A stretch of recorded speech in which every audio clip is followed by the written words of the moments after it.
po, hinihingi po namin ang mga beneficiaryo na manatili po sa harap.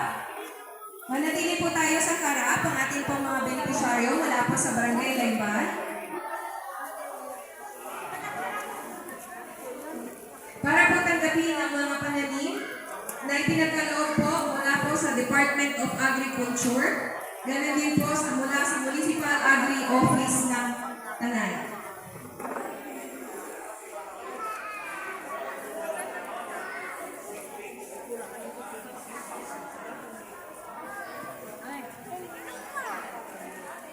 Ang mga pananim po na kanila pong tatanggapin ay kalabasa, sili, talong, kamatis, pechay.